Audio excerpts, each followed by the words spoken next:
From the last video, you will recall that we assembled the unit cylinders we made into a 4 cylinders in line engine. Remember that we merely did a pattern replication. In Fusion 360, we could have done a 20-cylinder engine if we wanted by simply replicating those engines in line. What if we wanted a V-type engine? How do we go about that? In this video, we will take a look at a V engine that was made with the same kind of arrangement that we had last time. Back to the beginning of this particular file and just do a manual walkthrough. This is familiar creation of the connecting rod, and then we create the piston, and then reduce the piston to the level we want. After doing that, then the next set of operations will create the next set of operation will create for us the crank, and then the pin is slightly enlarged now compared to what we had before. Now we have the rotating portion of the crank, and then at that edge we make these two ends. We use the method we have already described to create the position for the pins to hold the two portions of the connecting rod together, making the holes on the connecting rod as already been described. Now we have a cutting plane, cutting this into two, and then making a component of the second portion of the cut connecting rod there, and then push this one to one side, then push the piston to go meet it there. So the feature was created by selecting the components to be replicated. So two were selected. The direction, obviously the x-axis direction, the number, the quantity to be created is 2, is moving in one direction. And then there's no difference in this case between the choosing of extent and spacing, because we are only creating 2. And on the other axis we choose only 1, and then select OK, and that is done. So that's how this was done. It's a bit simple now. By pattern replication, this second connecting rod with the piston. The next thing for us to do now is to separate the two systems into an angle 90 degrees while moving the crankshaft into an angle 45 degrees to both of them. And that can be done by taking 2 steps.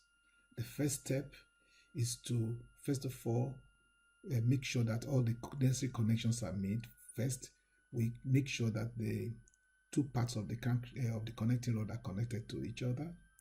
There is a rotational connection between the connecting rod and the pin on the crankshaft. Then the rotational connection between this pin and the connecting rod on this side. With all that in place, we are now able to rotate the crank through an angle 45 degrees.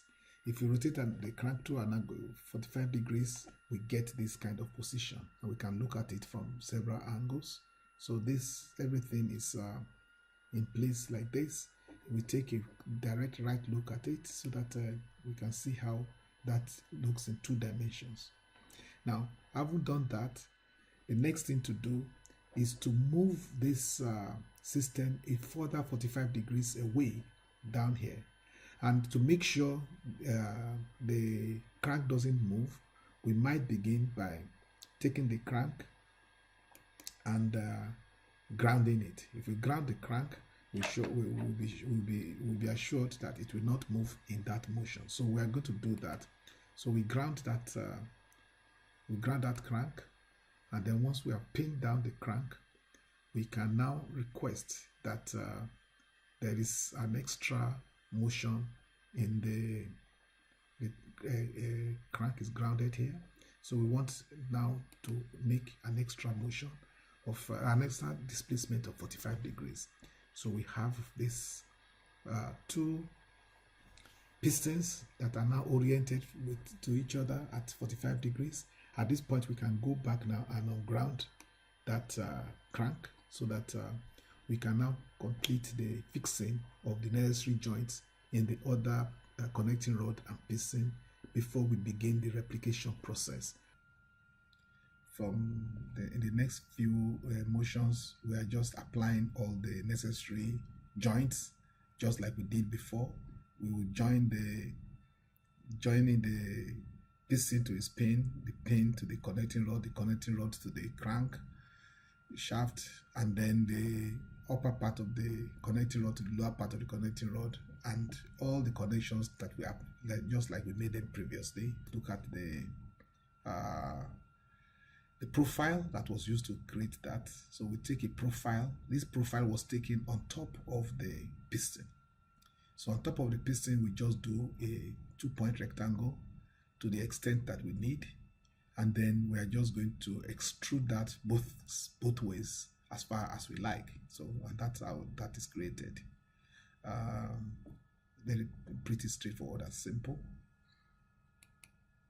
Now the opacity control of that opacity control is easily used. So if we can, the opacity control comes from we call this cylinder block, we call it engine right, and if you right click on it, you see there is something called opacity control in the drop down menu. Just by choosing anything other than 100%, it's going to give a measure of transparency. If you choose 0, then it will be fully transparent, as if that part did not exist. We do this just to give us an idea of what's going on inside the cylinder, instead of just imagining that. So from that point, we move on. Just a repeat creation. Here we see the profile that was used to create that part again is given, and then what we do is extrude to both sides, and once we extrude to both sides, we have that object. And then again, using a different opacity control just to give us a different look between the two, we have that. And then so from this point on, it's a matter of now doing a pattern. Create pattern would give us a replication of all these things we have done. Remember that as a result of create pattern, some joints will be transferred, some joints will not be transferred. The joints that are transferred are the joints that are entirely contained within the components. Those joints that are not contained within components, we will have to manually apply them after the pattern creation. So once we apply those joints after the pattern creation, we will now just go to we are now basically all these steps are, apart from pattern creation, all these steps are the application of as built joints, just exactly in the same way as we have done in the previous example. And then by the time we do that and capture the positions, and we are happy with the positions we have captured, rotating the individual cranks to the place where we want them, we just decided to make this V8 engine in the simplest kind of firing, by firing the V8 as if there are two sets of 4-cylinder engines, and using the 1342 firing order that we had for the single inline 4 engine. And at this point, we can just take a joint. We can just take a joint that is and let's do the animation again and see what's going on there. Animate model.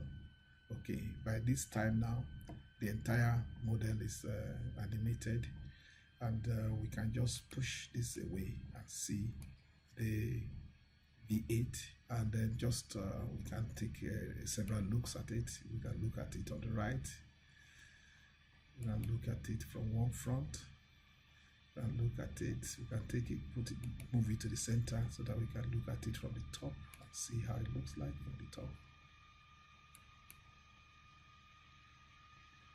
Okay, so, and that is the assembly of our V8 engine, just in the same way as we had the other engines in previous